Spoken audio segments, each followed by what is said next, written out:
DK Gupta classes में आपका स्वागत है। आज बच्चों हम पढ़ेंगे क्लास 7 का जो मैथ की बुक है उसका चैप्टर फर्स्ट पूर्णांक। पूर्णांक होते हैं पूर्ण अंक, चाहे वो माइनस में हो चाहे वो प्लस में हो, जीरो भी पूर्णांक में मानी जाती है।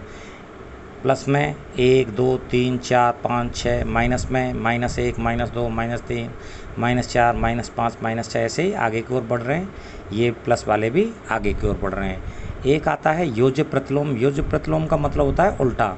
जैसे 10 का योज्य प्रतिलोम क्या होगा -10, 9 का योज्य प्रतिलोम क्या होगा -9, -7 का योज्य प्रतिलोम क्या होगा +7। अब हम बच्चों देखें प्रश्नावली 1.1। प्रश्नावली 1.1 में कौन कौन से प्रश्न दिए हुए हैं। मैंने बहुत से प्रश्न हल किए हैं लेकिन कुछ प्रश्न छोड़ दिए हैं, वो आपकी प्रैक्टिस के लिए हैं। किताब में से अभ्यास ज़रूर करना है।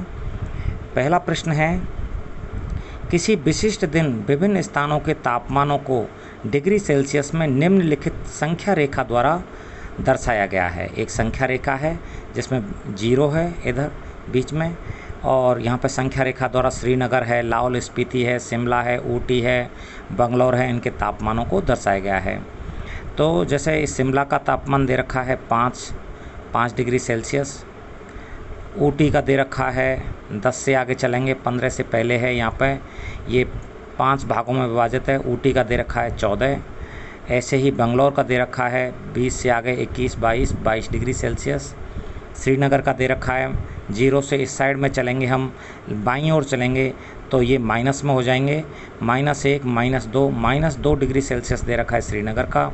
लाहौल स्पीति का दे रखा है 5 से आगे चलेंगे, -5 से आगे 6 7 8 -8 दे रखा है लाहौल स्पीति का। तो इसमें दे रखा है, इस संख्या रेखा को देखिए और इस पर अंकित स्थानों के तापमान लिखिए। अब इस पर अंकित तापमान जो हैं किन किन स्थानों के, वो आपको केवल लिखने हैं। तो इसको लिखने के लिए बच्चों हम देखें, सबसे पहले हम लाहौल स्पीति का लिख लेते हैं। लाहौल स्पीति, इसका कितना है बच्चों, यहाँ पर जो हमने देखा था लाहौल स्पीति का तापमान है -8 डिग्री सेल्सियस। इसी प्रकार से श्रीनगर का देखें हम बच्चों, श्रीनगर का कितना तापमान आ रहा है बच्चों, देखें यहाँ से तो 0 से बाईं ओर है 1 2 -2 में है -2 डिग्री सेल्सियस। इसी प्रकार से शिमला का देखें बच्चों, शिमला का कितना आ रहा है, शिमला का आ रहा है 0 से दाईं ओर है 5 पर है तो इसका आ रहा है 5 डिग्री सेल्सियस। प्लस में है। मोस्टली हम प्लस वाली संख्याओं को प्लस लिखते नहीं हैं, वो स्वतः ही प्लस में मानी जाती हैं। ऊटी का देखो बच्चों कितना है, ऊटी का है 10 से आगे 11 12 13 14, प्लस का है तो प्लस लिख दो या भले ही मत लिखो, प्लस का स्वतः ही माना जाता है ऊटी का। ये हो गया। बेंगलोर का तापमान, बेंगलोर का हो गया बच्चों 20 से आगे 21 22, बेंगलोर 22 डिग्री सेल्सियस। इस प्रकार से हमने संख्या रेखा पर ये देख लिए। अगला प्रश्न है इसी का, पहले प्रश्न का ही दूसरा हिस्सा है, बी नंबर का। उपर्युक्त स्थानों में से सबसे गर्म और सबसे ठंडे स्थानों के तापमानों में क्या अंतर है। अब देखो सबसे गर्म इसमें कौन सा है, सबसे गर्म स्थान है, सबसे गर्म है स्थान बेंगलोर।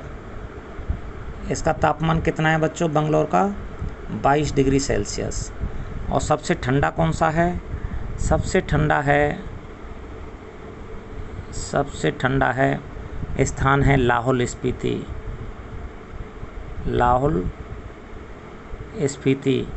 इसका तापमान कितना है बच्चों लाहौल स्पीति का, जैसे हमने लिखा था -8 डिग्री सेल्सियस। अब इसका -8 डिग्री सेल्सियस ये है। अब इनका पूछ रहा है तापमानों में क्या अंतर है।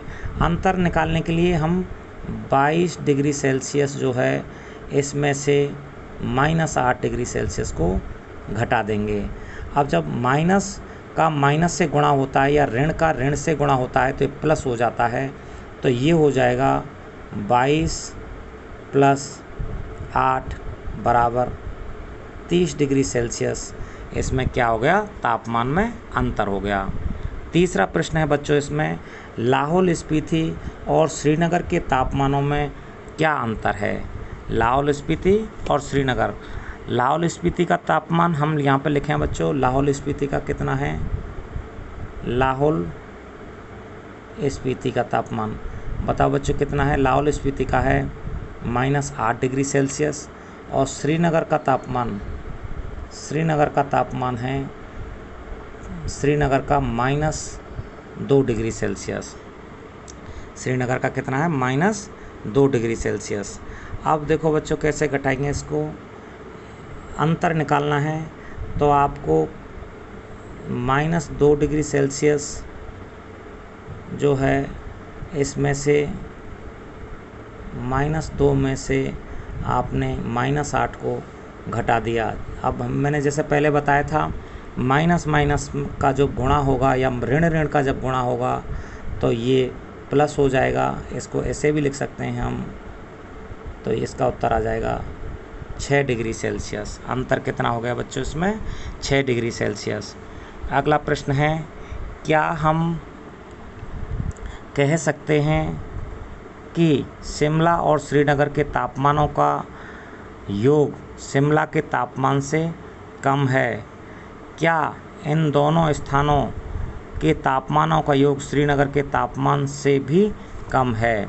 तो पहले प्रश्न का इसमें 2 हिस्से हैं, प्रश्न में 2 हिस्से हैं, तो एक बार देखेंगे, क्या हम कह सकते हैं कि शिमला और श्रीनगर के तापमानों का योग शिमला के तापमान से कम है। पहले हम देखेंगे इसमें शिमला और श्रीनगर का तापमानों का योग करेंगे। शिमला का तापमान कितना है, शिमला का तापमान है 5 डिग्री सेल्सियस और वो कह रहा है श्रीनगर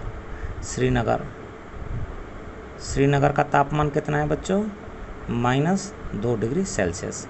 इनका योग कर लो, योग कितना आया 5 और प्लस में ये करना है -2।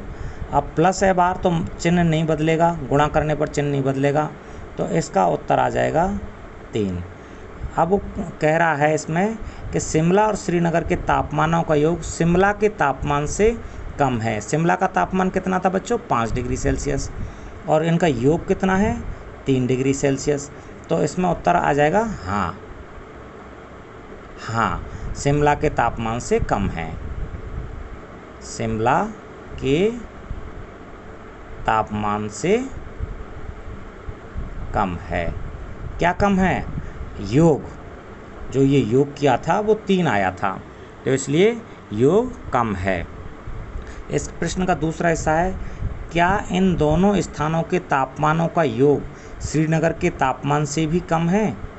क्या इन दोनों स्थानों के तापमानों का योग जो हमारा 3 आया था, क्या इन दोनों स्थानों के तापमानों का योग श्रीनगर के तापमान से भी कम है। तो श्रीनगर का तापमान कितना है बताओ, श्रीनगर का तापमान है बताओ -2 डिग्री सेल्सियस। तो ये है योग कितना है हमारे पास, योग तो 3 है, तो इसका उत्तर हो जाएगा श्रीनगर का तो -2 है और योग 3 है। तो धन की संख्या तो हमेशा बड़ी रहती है माइनस की संख्या से, तो योग कम नहीं है। इसका उत्तर आ जाएगा नहीं। क्या नहीं, कि श्रीनगर के तापमान से योग कम नहीं है। ठीक है बच्चों, ये आ गया उसका नहीं।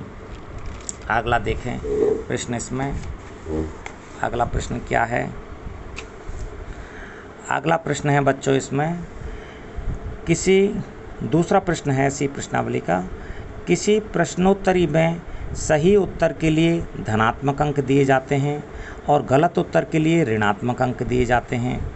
यदि 5 उत्तरोत्तर चक्रों में जैक द्वारा प्राप्त किए गए अंक 25, -5, -10, 15 और 10 थे, तो बताइए अंत में उसके अंकों का योग कितना था। अंकों का योग ज्ञात करने के लिए एक बार इन सबको जोड़ दो योग, और जो माइनस माइनस के हों उनको एक जगह जोड़ देना और प्लस प्लस के हों उनको एक जगह जोड़ देना। 25 हैं एक बार, तो एक बार -5 हैं, एक बार -10 हैं, एक बार 15 हैं, एक बार इसके 10 हैं, तो ऐसे जोड़ लो एक बार 25 और प्लस 15 प्लस 10 -5 -10, ये जोड़ लो 25 और 15 40 और 10 50 और माइनस के कितने हो गए 15, 5 और 10 15, तो 50 में से 15 गए तो 35, उसके कितने अंक आए 35 अंक आए। ठीक है बच्चों, ये इसका उत्तर हो गया। अगला प्रश्न है, मैंने एक प्रश्न छोड़ा है इसमें, तीसरा प्रश्न, उसका अभ्यास करना, नहीं आता है तो कमेंट में लिखना, एक बार फिर देखेंगे उसको। एक हवाई जहाज़ समुद्र तल से 500 मीटर की ऊंचाई पर उड़ रहा है। एक विशिष्ट बिंदु पर यह हवाई जहाज़ समुद्र तल से 1200 मीटर नीचे तैरती हुई पनडुब्बी के ठीक ऊपर है। पनडुब्बी और हवाई जहाज़ के बीच की ऊर्ध्वाधर दूरी कितनी है। अब बच्चों ये देखें हम कि जो हवाई जहाज़ कहाँ पर उड़ रहा है, ये तो समुद्र का तल है। ठीक है बच्चों, हवाई जहाज़ उड़ रहा है यहाँ पर, इसको मैं ऐसे दर्शा देता हूँ हवाई जहाज़ को, इस पर ए लिख देता हूँ, ए फॉर एरोप्लेन। ठीक है बच्चों, ए फॉर एरोप्लेन ये हो गया, ये समुद्र के तल से 5000 मीटर की ऊंचाई पर उड़ रहा है। समुद्र का तल ये है, इससे ये उड़ रहा है 5000 मीटर की ऊंचाई पर। अब जब 5000 मीटर की ऊंचाई ऊपर की तरफ है तो मैंने इसको मान लिया है प्लस मान लिया है। ठीक है, अगर हम समुद्र तल से नीचे जाएंगे तो उसको हम मानेंगे माइनस। समुद्र तल से 1200 मीटर नीचे तैरती हुई पनडुब्बी के ठीक ऊपर है। पनडुब्बी कहाँ पर है बच्चों, पनडुब्बी है, जैसे ये पानी है, पनडुब्बी यहाँ पर है, पनडुब्बी यहाँ पर है, और पनडुब्बी है 1200 मीटर नीचे। ये दूरी है 1200 मीटर की, ये दूरी कितनी है 1200 मीटर की। अब ये नीचाई की तरफ है, इसलिए इसको मैंने ले लिया है माइनस, और इसको मैंने मीटर लिख दिया है। अब वो कह रहा है कि पनडुब्बी और हवाई जहाज़ के बीच की ऊर्ध्वाधर दूरी कितनी है। दूरी का मतलब हवाई जहाज़ और पनडुब्बी में कितना अंतर है, हवाई जहाज़ और पनडुब्बी में कितना अंतर है। तो हम इसको ऊर्ध्वाधर दूरी हल कर रहे हैं प्रश्न को। ऊर्ध्वाधर दूरी,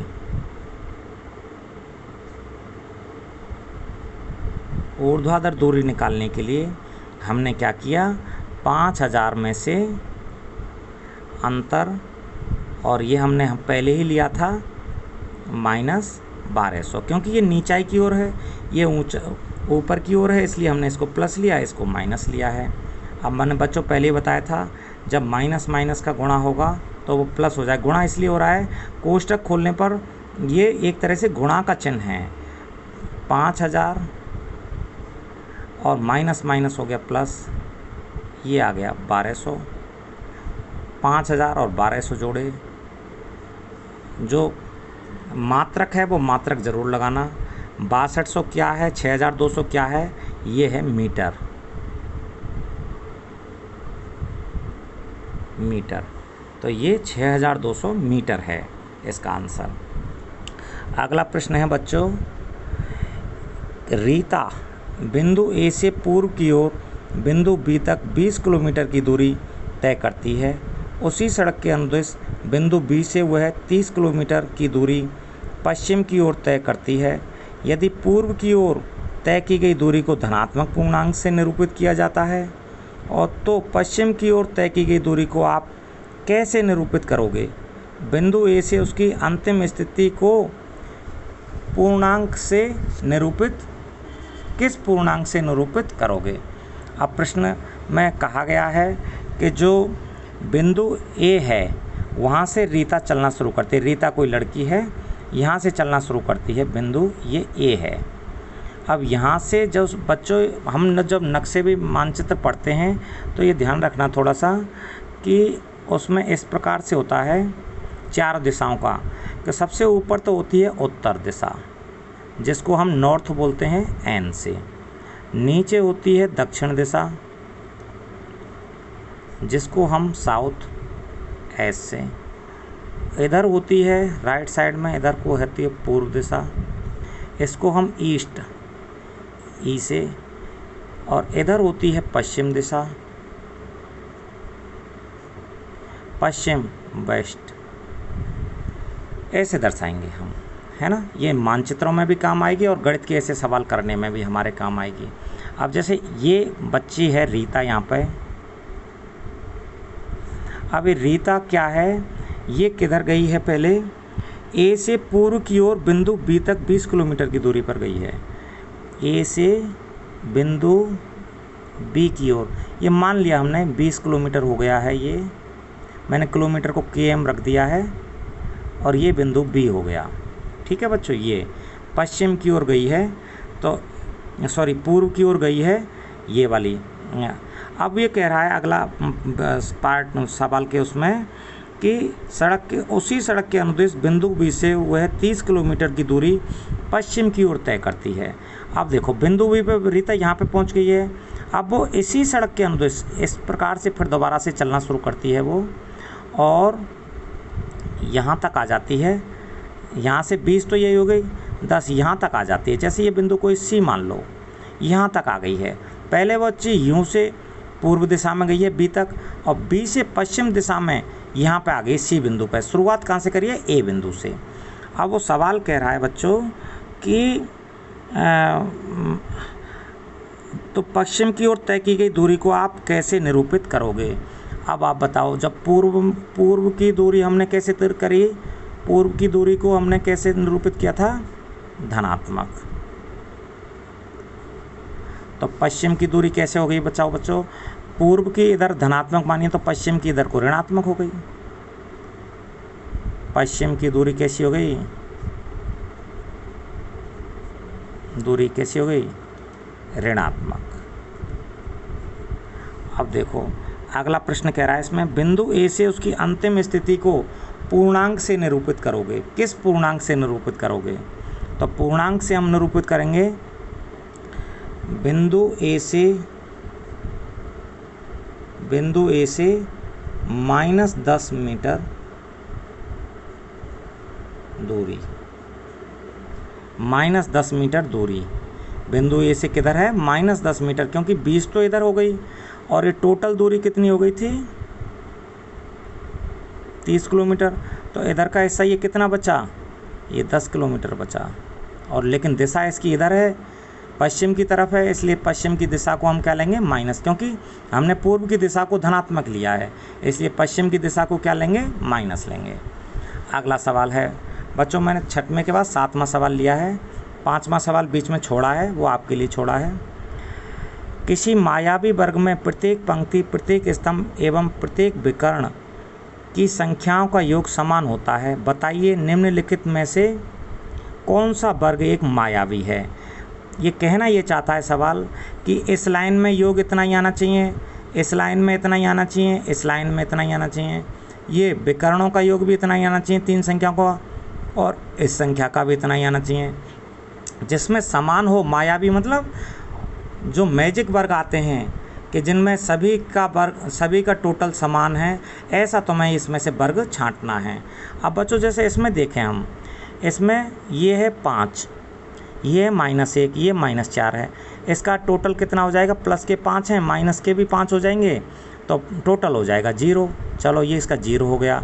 यहाँ पे देखें, चलो इसका भी 0 हो गया, इसका भी चलो 0 हो गया, लेकिन -4 -2 0, इसका तो -6 हो गया, इसका भी चलो 0 हो गया, लेकिन इसकी वजह से ये वर्ग थोड़ा सा सही नहीं बैठेगा।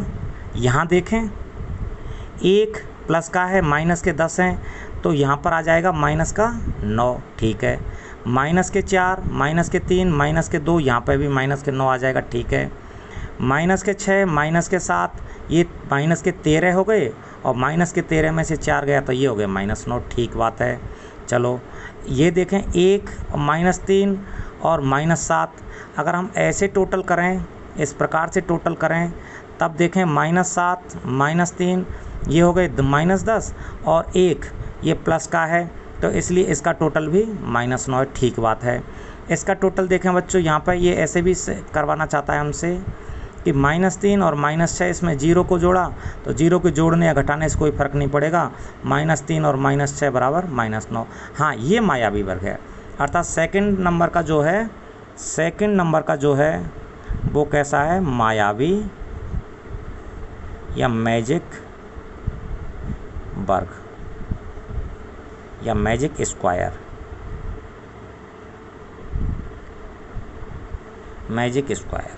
ठीक है बच्चों। अगला देखें हम इसमें अगला प्रश्न क्या कह रहा है हमसे। 8वां प्रश्न है, a और b के निम्नलिखित मानों के लिए a माइनस, फिर कोष्टक शुरू है, -b। मैंने बताया बच्चों माइनस का जो ये गुणा है ये प्लस हो जाता है, यही इसमें लिखा हुआ है यहाँ पे। a + b का सत्यापन कीजिए। मैं इसमें 4 उदाहरण दे रखे हैं बच्चों, मैं एक उदाहरण को बता रहा हूँ, बाकी के उदाहरणों को आप करके देखना है इसमें, क्योंकि जब तक आप करोगे नहीं आपकी प्रैक्टिस नहीं बनेगी। ठीक है बच्चों। तो इसमें मैं a और b के उन्हीं मानों को रखूँगा जो इसमें दिए हुए हैं। जैसे a बराबर दिया हुआ है इसमें 28 और b बराबर दिया हुआ है 11। तो रख के देखते हैं जो हमारे लिए दिया हुआ है। a माइनस b बराबर a + b, ये करके देखना है हमें। a का मान कितना है बच्चों, 28, रख दो 28, माइनस b का मान कितना है, 11 बराबर a + b, a 28 है प्लस b कितना है, 11। पहले इसको हल करो। 28 माइनस का गुणा हुआ, ये बन गया प्लस 11 बराबर 28 + 11। ये कितना हो गया बच्चों, 28 + 11 39, और ये भी हो गया बच्चों 28 + 11, अर्थात हम यहाँ पे कहेंगे, अर्थात क्या निष्कर्ष निकला इसका, अर्थात a माइनस b बराबर a + b। अब अगला सवाल देखो बच्चों। निम्नलिखित कथनों को सत्य बनाने के लिए बॉक्स में संकेत ये दिए हुए हैं, अथवा ये बराबर का भी उपयोग कीजिए, ये दिए हुए हैं। ये संकेत आपने छोटी क्लासों में भी पढ़े होंगे कि greater than, less than, is equal to, इस प्रकार के चिन्ह आपको लगाने हैं। अब देखो इसको पहले एक बार हल करना पड़ेगा। इसमें भी 5 सवाल दिए हुए हैं, मैंने सबसे लास्ट का सवाल ई नंबर का लिया है। -231 है और प्लस का 79 है और 51 है। तो इसको एक बार -231 प्लस इनको जोड़ लो, ये हो गया 10 और 5 और 7 12 और 1 13, और इसका इस साइड का भी कर लो यहाँ पे -399 प्लस ये जोड़ लिया आपने, एक प्लस के जोड़ रहा हूँ ये वाले में, 1 और 9 0 हासिल 1, 8 और 5 13 और 1 14 हासिल 1 और 1 2। अब देखो इसका योग कितना आया, यहाँ से अगर हम माइनस की संख्या ज़्यादा है प्लस की कम है तो ये आया 1 0 1, माइनस का 101। ये जो हमको चिन्ह लगाना है उसके लिए कोष्टक बना हुआ है, इसको घटा लो। 9, इसमें भी माइनस का ज़्यादा है इस हिस्से में, 9 में से 4 गए तो ये बचे 5 और 3 में से 2 गए तो ये बचा 1, ये माइनस है। अब बच्चों माइनस की जो बड़ी संख्या है वो ज़्यादा बड़ी मानी जाती है या माइनस की छोटी संख्या ज़्यादा बड़ी मानी जाती है, ये याद रखना, माइनस की छोटी संख्या ज़्यादा बड़ी मानी जाती है। क्योंकि जब संख्या रेखा पे हम पहले देख रहे थे तो संख्या रेखा पे हमने बताया था, संख्या रेखा पे इस तरह से बढ़ते हैं हम। देखो बच्चों ये रहा संख्या रेखा, देखो ये बच्चों ये रहा -1। जब हम दाईं ओर बढ़ते हैं तो इनका मान बढ़ता जाता है, दाईं ओर बढ़ते हैं तो मान बढ़ता चला जाता है। संख्या रेखा पर जो जितनी छोटी संख्या माइनस की होगी वो उतनी ही बड़ी कहलाएगी। ठीक है बच्चों, तो यहाँ पर इस प्रकार का चिन्ह इसमें आ जाएगा। ये जो हमने चिन्ह लगाया है ये इसमें आ जाएगा, मतलब माइनस का 101 है, माइनस के 159 से बड़ा है। अब एक बच्चों एक इम्पोर्टेंट सवाल थोड़ा सा आ रहा है, आखिरी सवाल है, थोड़ा बहुत इम्पोर्टेंट सवाल है, कंपटीशन के लिए भी बहुत आगे। पानी के एक तालाब में अंदर की ओर सीढ़ियाँ हैं। एक बंदर सबसे ऊपर वाली सीढ़ी यानी पहली सीढ़ी पर बैठा हुआ है। पानी 9वीं सीढ़ी पर है। वह एक छलांग में 3 सीढ़ियाँ नीचे की ओर और अगली छलांग में 2 सीढ़ियाँ ऊपर की ओर जाता है। कितनी छलांगों में वह पानी के स्तर तक पहुंच पाएगा? अब बच्चों पहले एक हल्का सा अपने दिमाग में सेट करें कि जो बंदर है वो पहली सीढ़ी पर बैठा हुआ है, पहली सीढ़ी पर बैठा हुआ है, और पानी जो है वो 9वीं सीढ़ी पर है। ये पहले नंबर की सीढ़ी है, ये दूसरा, तीसरा, चौथा, 5वां, 6वां, 7वां, 8वां, 9वां पानी यहाँ पर है। 1 2 3 4 5 6 7 8 पानी यहाँ पर है, और बंदर यहाँ पर बैठा हुआ, M फॉर मंकी, मंकी यहाँ पर बैठा हुआ है। ठीक है बच्चों, अब ये थोड़ा सा दिमाग में रखना है, पाठ सवाल क्या कह रहा है थोड़ा सा दिमाग से समझना है इस सवाल को। वह एक पहला सवाल है इसमें, वह एक छलांग में 3 सीढ़ियाँ नीचे की ओर और अगली छलांग में 2 सीढ़ियाँ ऊपर की ओर जाता है। कितनी छलांगों में वह पानी के स्तर तक पहुंच पाएगा?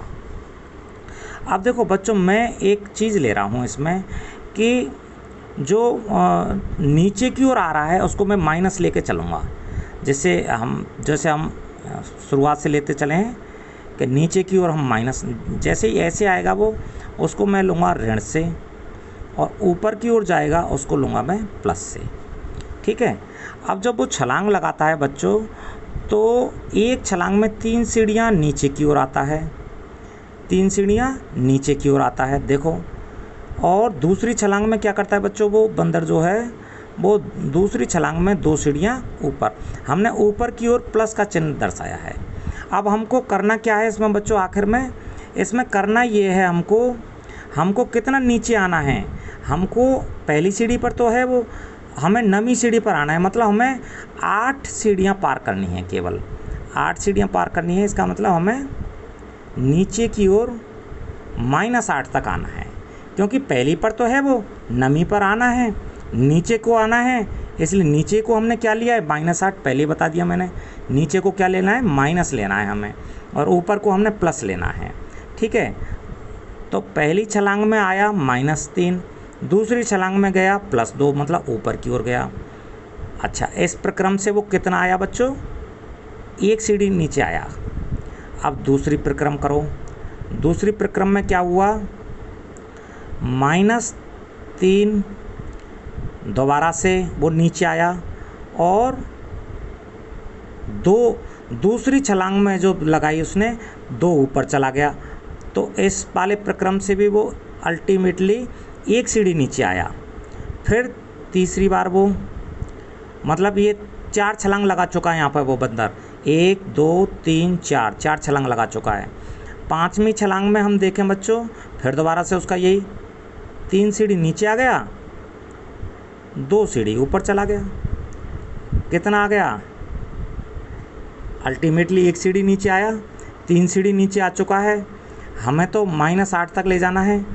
अगले प्रक्रम में चलो बच्चों, यहाँ पे अगले प्रक्रम में हमने देखा बच्चों कि ये फिर दोबारा से अब कितना आ गया बच्चों, वो 1 सीढ़ी फिर आया। कितनी छलांग हो गई, 1 2 3 4 5 6 7 8 हो गई। अच्छा, इसको मैं थोड़ा सा मिटा देता हूँ यहाँ से, अभी और भी आगे चलना है अपन को। चलो एक प्रक्रम में यहाँ पर ले लेता हूँ बच्चों, यहाँ पे आगे ले लेता हूँ। ये भी हमने यहाँ पे शुरुआत यहाँ से कर दी हमने, 1 छलांग, 2 छलांग, 3 छलांग, 4 छलांग, 5 छलांग, 6 छलांग, 7 8 9 10 छलांग तक वो पार कर चुका है। और वो 1 सीढ़ी इन दोनों में आया, क्योंकि 3 तो वो नीचे आता है, 2 ऊपर चला जाता है, 3 नीचे आता है, 2 ऊपर चला जाता है। अब तक 5 आ गया। अब 5 सीढ़ी तो वो आ गया है। अब जैसे ही वो 3 सीढ़ी दोबारा से जाएगा तो ऊपर तो जब जाएगा पानी पी कर ही जाएगा वो, तो ये उसकी हो गई 11वीं छलांग। अब इसमें टोटल हो गया -5 तो यहाँ से हो गया, -5 तो यहाँ से हो गया, और -3 ये हो गया, तो ये टोटल कितना हो गया -8। हमें नवीं सीढ़ी पर आने के लिए 8 सीढ़ी तो नीचे उतरनी थी, अर्थात वो कितनी छलांगों में नीचे आ जाएगा, पानी पीने के लिए कितनी छलांगों में नीचे आ जाएगा पानी के स्तर तक के लिए, तो 11 छलांगों में, 11 छलांगों में पानी के स्तर तक आ जाएगा।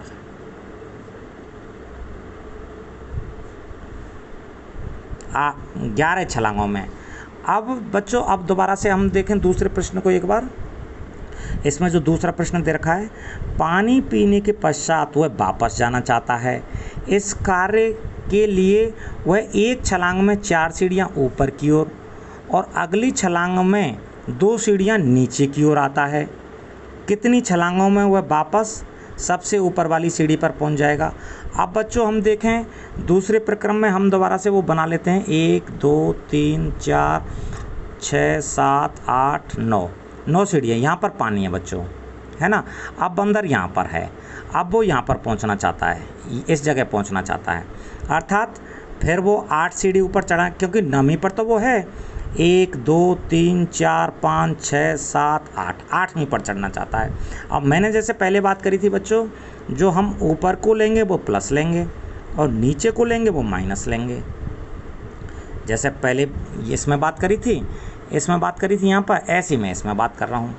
अब देखो हमको अल्टीमेटली क्या प्राप्त करना है इसमें अल्टीमेटली हमको प्राप्त करना है +8, क्योंकि हम ऊपर जाना चाहते हैं 8 सीढ़ी, ये हमको प्राप्त करना है। ठीक है। अब देखो वो बंदर कैसे चाल चलता है। बंदर चलता है एक छलांग में 4 सीढ़ियाँ ऊपर की ओर चलता है, ऊपर वाली हमने मान ली प्लस, और दूसरी छलांग में 2 सीढ़ियाँ नीचे आ जाता है। तो इस प्रक्रम से वो कितनी सीढ़ियाँ ऊपर चढ़ा? 2 छलांगों में 2 सीढ़ियाँ ऊपर चढ़ा। अगले प्रक्रम में देखें हम, ऊपर चढ़ा 4 और 2 से नीचे आ गया, तो इससे भी कितनी सीढ़ी ऊपर चढ़ा? वो 2 सीढ़ी ऊपर चढ़ा। अब ध्यान देना कि 4 से ऊपर, एक छलांग में ऊपर चढ़ता है 4 सीढ़ी और दूसरी छलांग में 2 सीढ़ी नीचे आता है। 4 सीढ़ी ऊपर चढ़ता है, 2 सीढ़ी नीचे आता है। अब तक वो 4 सीढ़ी चढ़ चुका है। अब जैसे ही वो अगली छलांग लगाएगा, वो 4 सीढ़ी चढ़ जाता है, तो जैसे ही वो 8वीं पर पहुंच जाएगा, 2 तो यहाँ से, 2 यहाँ से और 4 यहाँ से, तो उसको नीचे आने की ज़रूरत नहीं पड़ेगी। जब वो ऊपर पहुँच जाएगा तो 2 यहाँ से, 2 यहाँ से, 4 यहाँ से, तो ये टोटल कितना हो गया? 2 + 2 + 4 = 8। अर्थात छलांग कितनी लगाई उसने? 1 2 3 4 5, अर्थात ऊपर कितनी छलांगों में आ जाएगा? ऊपर वाली सीढ़ी पर 5 छलांगों में, 5 छलांगों में आ जाएगा। ठीक है बच्चों। अगला प्रश्न है इसमें ही, थोड़ी वीडियो लंबी हो रही है, कोई नहीं, थोड़ा सा और देखते हैं। यदि नीचे की ओर पार की गई सीढ़ियों की संख्या को ऋणात्मक पूर्णांक से निरूपित किया जाता है और ऊपर की ओर पार की गई सीढ़ियों को हम करते हैं, ऊपर की ओर पार की गई सीढ़ियों को धनात्मक पूर्णांक से निरूपित किया जाता है।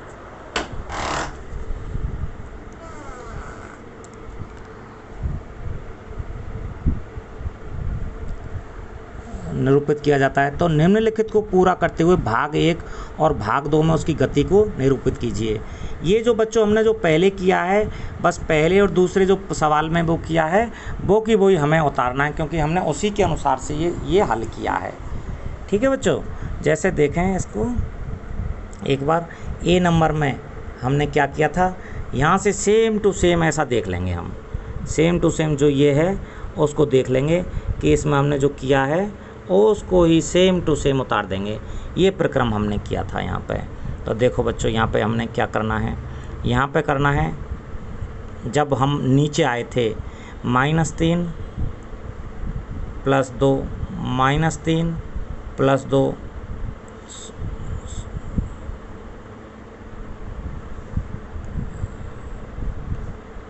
-3 + 2 -3 + 2 1 2 3 4 5 6 7 8 और -3 + 2 और -3 बराबर क्या हो जाएगा? -8। ये तो हो जाएगा नीचे जाने को निरूपित, नीचे जाने का निरूपण, नीचे जाने का निरूपण। अब हम बी में देखें, जो हमने सेम ये सवाल हल किया था, ये वाला हल किया था, सेम ऊपर जाने का हो जाएगा, क्योंकि ऊपर जाने को हमने प्लस माना है, सेम की सेम तरीका हो जाएगा। इसमें देखें ऊपर जाने का क्या होगा। ऊपर जाने में बताया था हम, ऊपर जाने का मतलब पहली सीढ़ी पर।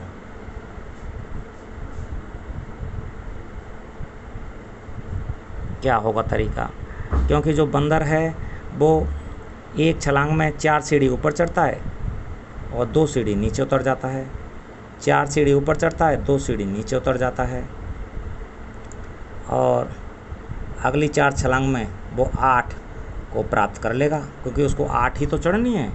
तो इस प्रकार से ये उसका निरूपण हो जाएगा ऊपर चढ़ने का। ठीक है बच्चों, तो वीडियो पसंद आई हो लाइक करना, चैनल सब्सक्राइब करना, बेल आइकन बटन दबाना और किताब को हल ज़रूर करना है। ठीक है, जिससे आपकी समझ विकसित होगी और आपको जितना अभ्यास करोगे मैथ का उतना ही आपको फ़ायदा मिलेगा। नमस्कार बच्चों।